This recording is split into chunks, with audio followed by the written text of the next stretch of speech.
In what insiders are calling a shocking but justified move, Spotify CEO Daniel Ek has reportedly rejected outright a proposed partnership with Meghan Markle's new lifestyle brand as ever, sending the Duchess of Sussex into a tailspin of anger and disbelief.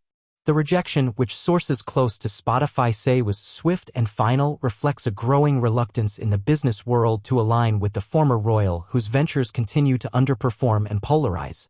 According to those familiar with the situation, Ek cited brand misalignment, reputational risk, and poor past performance as key reasons for the decision, laying bare a corporate world's growing fatigue with Meghan's perceived entitlement and lack of follow-through. Meghan Markle's track record with Spotify is far from stellar. In 2020, she and Prince Harry signed a widely publicized $20 million deal with the streaming giant to produce audio content through their Archwell audio venture. What followed was underwhelming. Only one podcast series, Archetypes, which featured a handful of celebrity interviews but failed to break significant ground in either cultural conversation or listenership. The Wall Street Journal later reported that Spotify executives were disappointed with the Sussexes' output. Bill Simmons, Spotify's head of podcast innovation and monetization, even labeled the pair ing grifters on his own podcast, a public shot that signaled deep resentment inside the company. So when Meghan returned with as ever an ambitious lifestyle and wellness brand seeking media collaborations, Ek wasn't interested.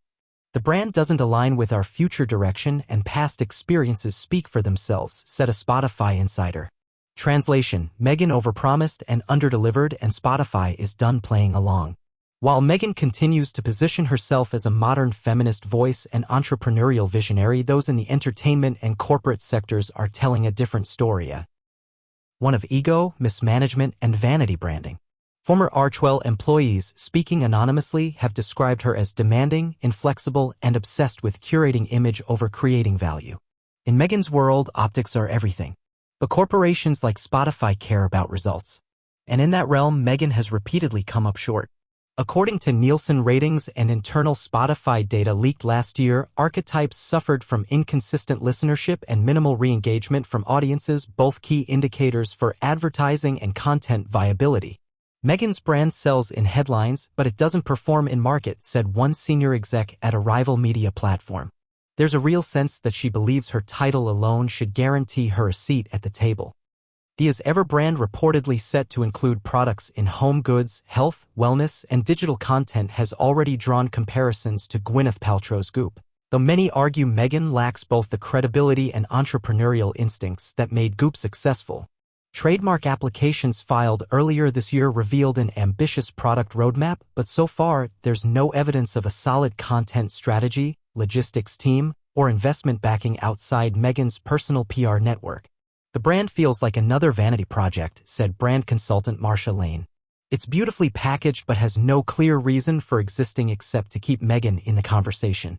This aligns with what Spotify reportedly saw in the pitch, a brand that was more about Meghan than the audience, with vague content promises and little market research to support its direction. According to insiders, the deck included wellness-themed podcasts, mindfulness merchandise, and female empowerment tie-ins, all concepts Spotify leadership felt lacked originality and, worse, commercial viability. Spotify's rejection is just the latest in a series of cooling relations between Meghan and major platforms. Netflix, another Sussex partner, reportedly canceled Meghan's animated Project Pearl last year as part of a cost-cutting measure, but also because the project failed to develop into something compelling. Even her joint appearances with Prince Harry have struggled to generate lasting media attention, and Archwell's website traffic has been on a steep decline. The pattern is unmistakable. Meghan's initial star power, driven by royal intrigue and sympathetic press, is wearing off. Her ideas don't seem to evolve beyond buzzwords like empowerment and healing, and her delivery record is thin. Meanwhile, Hollywood is growing more cautious of being pulled into the Sussex orbit. They're polarizing, and Meghan is especially unpredictable, said a studio executive. She wants total creative control but hasn't shown that she knows how to deliver in this space. Daniel Ek's decision to walk away from As Ever may be more than just a business call. It could be a turning point in how Meghan Markle is viewed across industries. For years, she has leaned heavily on her royal image and carefully managed press persona. But in boardrooms and studios, image is no longer enough. Spotify's cold rejection is a sign that the honeymoon is over. Without real results, sustainable ideas, and the ability to work within creative and commercial limits, Meghan's ventures may continue to flounder, as ever was supposed to be her next chapter.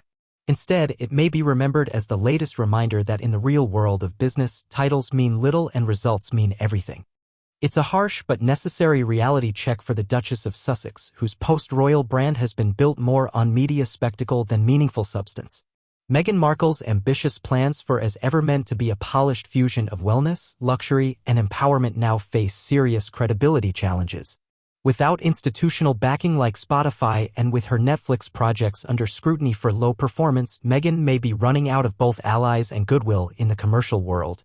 Insiders say she's increasingly viewed as a high-risk partner, one who brings tabloid noise but not consistent execution. There's a limit to how many second chances you get in this industry, said a former media executive who once considered working with Archwell. If you can't deliver, the doors close. Now, with Spotify's CEO turning her down flat, Meghan is left to reassess her strategy or double down on the PR machine. But even that has limits. At some point, even the most curated image can't cover the cracks. As ever may have been marketed as a new beginning. Instead, it may signal the beginning of the end for Meghan's short-lived media empire, unless she learns to trade image building for substance and fast.